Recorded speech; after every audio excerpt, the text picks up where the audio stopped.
Hello friends, Bangla activity চ্যানেলে আপনাদের সবাইকে ওয়েলকাম।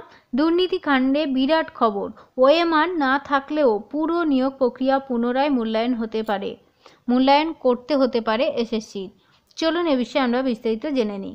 স্কুল সার্ভিস কমিশনের নিয়োগ দুর্নীতিকাণ্ডে বড় খবর সামনে এলো এই মুহূর্তে। নিয়োগ দুর্নীতিকাণ্ডে এবার সম্পূর্ণ নিয়োগ প্রক্রিয়া পুনর্মূল্যায়নের ভাবনা বিচারপতি দেবাংশু বসাকের। এসএসসি নিয়োগ দুর্নীতিকাণ্ডে পুরো নিয়োগ প্রক্রিয়া পুনরায় মূল্যায়ন করার নির্দেশ দিতে পারে ডিভিশন বেঞ্চ। বৃহস্পতিবার অর্থাৎ আজকে শুনানিতে স্কুল সার্ভিস কমিশনের এসএসসির কাছে আদালত জানতে চায় পুনর্মূল্যায়নের সব উপকরণ তাদের কাছে আছে কিনা। এসএসসি জানায় তাদের কাছে কোনো উত্তরপত্র বা ওএমআর শিট নেই, তবে আদালত নির্দেশ দিলে পুনর্মূল্যায়ন করে নতুন প্যানেল প্রকাশ করা সম্ভব। সেক্ষেত্রে সিবিআইয়ের দেওয়া ওএমআর শিট, প্রার্থীদের শিক্ষাগত যোগ্যতা এবং ইন্টারভিউয়ের নম্বরের ভিত্তিতে পুনর্মূল্যায়ন করা যেতে পারে। স্কুল সার্ভিস কমিশনের 2016 সালের সম্পূর্ণ নিয়োগ প্রক্রিয়া পুনর্মূল্যায়নের ভাবনা বিচারপতি দেবাংশু বসাক এবং বিচারপতি মোহাম্মদ সব্বর রশিদির ডিভিশন বেঞ্চে। বৃহস্পতিবার অর্থাৎ আজকে আদালতের প্রাথমিক পর্যবেক্ষণে ডিভিশন বেঞ্চ জানায়, গ্রুপ সি, গ্রুপ ডি, নবম, দশম, একাদশ, দ্বাদশের নিয়োগ প্রক্রিয়ায় পুনর্মূল্যায়ন করার নির্দেশ দিতে পারে উচ্চ আদালত।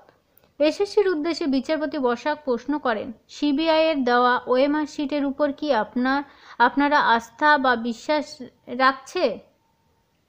উত্তরে এসএসসি জানায়, এ নিয়ে কিছু বলতে পারবো না, কারণ ওএমআর শিটগুলো কমিশনের দপ্তর থেকে উদ্ধার হয়নি। আদালতের নির্দেশে সিবিআই সেগুলি হস্তান্তর করেছিল। এসএসসির অবস্থান নিয়ে বিচারপতি বসাকের মন্তব্য, যদি এসএসসি ওই ওএমআর নিয়ে নিশ্চিত হতে না পারে তবে কিসের ভিত্তিতে পুনর্মূল্যায়নের নির্দেশ দেবে আদালত? এসএসসির কথায় নিয়োগ নিয়ে একাধিক প্রশ্ন সামনে এসেছে, ফলে আদালত এখন নির্দেশ দিলে সম্পূর্ণ নিয়োগ প্রক্রিয়া পুনর্মূল্যায়ন করে নতুন করে প্যানেল প্রকাশ করা যেতে পারে। শুক্রবার অর্থাৎ আগামীকাল এই মামলার পরবর্তী শুনানি আছে বলে জানানো হয়েছে। অনেক ধন্যবাদ সঙ্গে থাকার জন্য। আগামীকাল কি শুনানি উঠে আসে অবশ্যই আপনারা তার জন্য বাংলা অ্যাক্টিভিটি চ্যানেলটাকে সাবস্ক্রাইব করে সঙ্গে থাকবে পরবর্তী আপডেটের জন্য। Thank you.